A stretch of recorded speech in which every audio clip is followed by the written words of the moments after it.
What's up, YouTube? This is your girl, Organic Poet, aka K Mizzle. I'm coming back with another tutorial for knitting, and this video is going to be about casting on.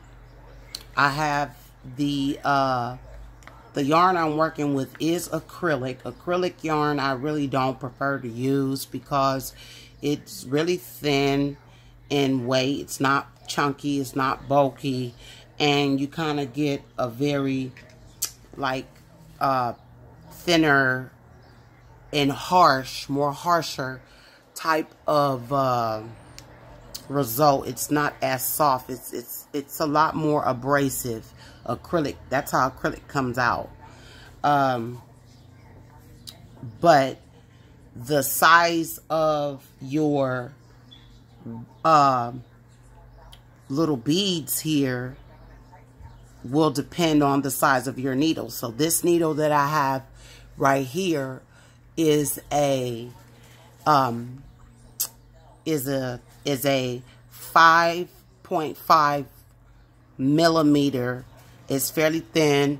It's about 12 inches long, or 12.5 inches long, almost as long as a ruler is. And I use acrylic for this particular project that I was working on, and I'm still working on this, as you see. But today we're going to use some wooden needles, and they are a 10 millimeter size.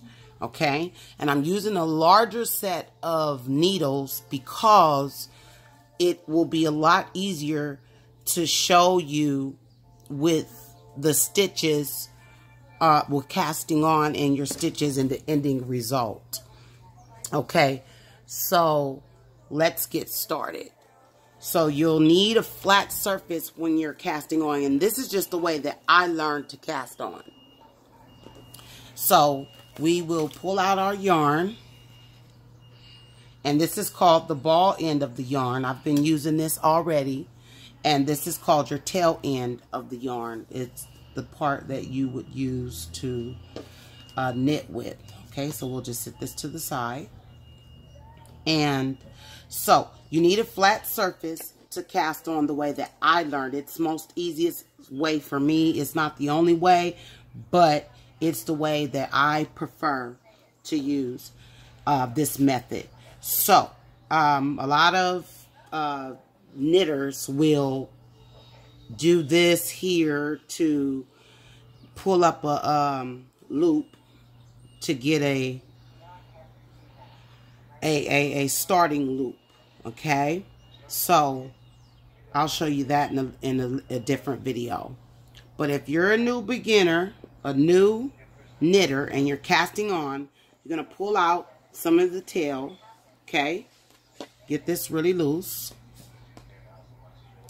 And then you're going to put your tail end of your yarn up under your two knitting needles. Now this is fairly easy. I just tie a little knot and we tie them together.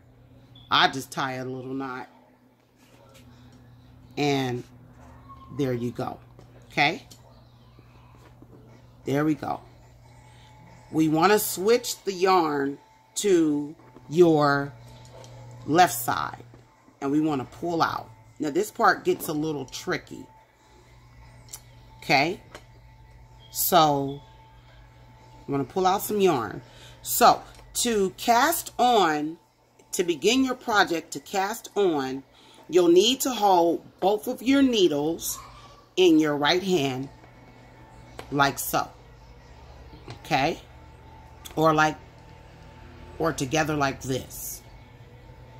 And you have your left hand like this, and you're gonna use this motion. This is gonna be the motion that this hand is going to do, your left hand. So you want to take your yarn over your four fingers like this and close it. Okay, like you're doing a thumbs up. And what you want to do is kind of push this up a little bit more so to the front of the top, excuse me, of your 2 needles. And you want to wrap this around your thumb. And then you want to go under that loop. That is 1 cast on. We'll do it again. Go around and scoop up. Okay, see how easy this is? Go around and scoop up. That's 3. Go around and scoop up. Okay, that's 4. So we're going to cast on 10. That's 5, 6, 7, 8, 9, 10. Now, as you see here, you will see that there are 10 different little notches here. Okay, 10 different little notches. Okay, that's the first one you tied. So we generally don't count that one. But 1, 2, 3, 4, 5, 6, 7, 8, 9, 10. Okay. I'm going to pull some more yarn. This is casting on. Now we have to do some foundation chains or foundation stitches. This is your normal knit stitch, and I will be using the throwing method. If you can go check my video out for throwing the stitch around the needle, you can check that out. Okay, and it's called Knit for Beginners. Okay, so the next step, this could be very difficult if you're new with this, but this is the very first step you want to do. You want to take your needle on your right hand side, hold your yarn, pull it out, which leaves you with fairly loose little loops here. These loops are loose as they are because the needle is larger. If you use a smaller needle, then the needles will be a lot tighter. But you kind of want in the beginning, when you're doing your foundation knit, for your needles to, for your loops to be a lot looser, because you want to be able to get in those stitches when you begin your foundation stitch. So we want to flip these around and make sure they are on your right hand side. Now this could be very frustrating, but don't give up. I didn't give up, and I don't want you guys to give up either. But I want to show you how to do your first 2 foundation knit stitches. So you want to hold these stitches right here, semi tight but loose, and you want to take this needle here, your right needle, and you want to go in through the top of this, in through the top of this one, not this way, not this way. Okay, we're going to tighten that back up, but we want to go in and through, so it makes a little X. Now you'll have to learn how to comfortably hold these 2 needles together, because you're going to be doing a lot of movements with your right hand, as well as being able to have your left hand stationary on both of the needles without your needle slipping or without your loops or your stitches falling off. This here would be your naked needle, the right needle, and this needle here would be your needle with your live stitches on it. So we want to do the throwing method, which is a fairly easy way. So you want to take your your yarn, go around the front of the needle, pull it out, and if you can see here, there's a little loop. There is a little loop right there. You pull that up, you pull the loop, and you pull it out. That's your first chain. Then you want to go in again for a second time, wrap it around, pull it off or push it off. Go in. Now this is going to be a little rough for you guys. It was rough for me in the beginning. I was so frustrated. I didn't know what to do. I wanted to just throw these needles somewhere far away and never land. But we know that that's all. Never Land is an unrealistic place. So that was an unrealistic idea. I love the idea of knitting, and it's very therapeutic. It's very comforting. It's very rewarding. And this is why I knit. Okay. So I'm down to my last couple of chains. Excuse me, my last couple of stitches.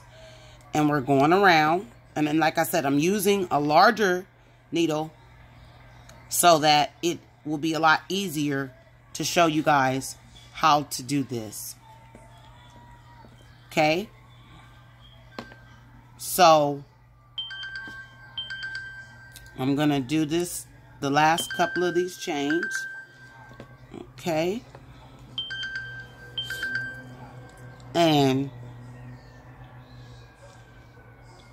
I'm going to go in here. Now, when you get toward the end, it gets really rough, you guys. But I encourage you guys, don't give up. You can do anything you put your mind to. Now, this here was the very first one that we knitted, knotted up and tied on to. So we can go ahead and go into that last loop. Go around and pull that loop up. Now we have our first set of chains.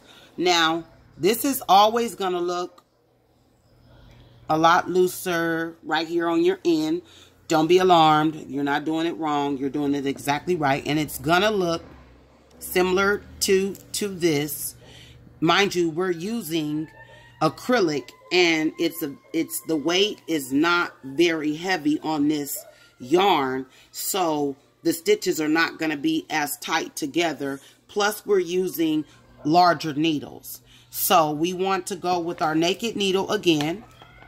Okay.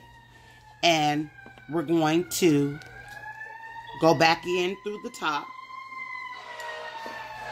Now, sorry for the fire truck, but I wanted you guys to hear something when you wrap this. There's a clicking sound that you would hear. That's the sound you're looking for. And it is so satisfying. And once you get better, you will become a lot faster. This is just to start the chains or your stitches. I've gotten a lot faster because I've worked a lot on this, of learning how to do this. I've YouTubed different videos. I've done umpteen hours of just practice, and it's just something that I really enjoy doing, and my favorite pastime. It's very, very satisfying. Okay, so now that was 2 rows. That was 2 rows what we did. So now it looks like we have something going on here. Okay, looks like we got something else going on here, and it looks more like it's forming. Okay, so we just want to continue doing the same method. We want to pull some more of our yarn out, and pull enough out for it to be comfortable for you, because you want to check your tension. The tension of your tail yarn is very important, because if your tension is too tight, then if it's too tight, such as so, like this, see how tight this is compared to the other ones, it would be very difficult to go in this stitch here. Okay, so you want, and that will frustrate you. And I encourage you to keep coming back and watching my channels, and not my channels, but my different videos, so that I can show you tension control. But tension control has a lot to do with how you hold your yarn. And it's certain ways and different ways that people hold their yarn in their hand that gives them the desired comfortability of tension for their particular project that they're doing, or for the stitch that they're stitching. There are so many different stitches out there. I've learned the throwing method, which is this what I'm showing you here is a throwing method. I've also learned a Norwegian purl stitch. That's when you come through the front of the stitch. Okay, I finished that row. Now we look like we got something going on, a lot more. And you just keep going, and you just keep going and keep going. I will post up another video on how to do I've already posted a video on how to do the continental. No, actually, I posted up a video on how to do the throwing method, and I will post up another video on how to do continental knitting. And it is so satisfying once you learn how to do it. You'll get quicker with practice and with time, but you got to give yourself time, and you have to believe that you can do it. And it almost feels like you have to be ambidextrous in order to do this, and deep down inside, you actually do. And if you're not, your brain allows you, due to muscle memory, as you're doing these motions, will basically form the motion that you need, and will actually allow you to just continue to just do the same repetitive motion over and over and over again, to where it becomes very comfortable and relaxing. You see, so what I have so far, okay? So, I would like to thank everybody for watching my video. I want you to like, subscribe, and share my video. Please do. And this is Kay Mizzle checking out. Thank you so much. Organic Poet, not N-I-C, but N-I-K on the end. Take care and have a great day. Bye-bye.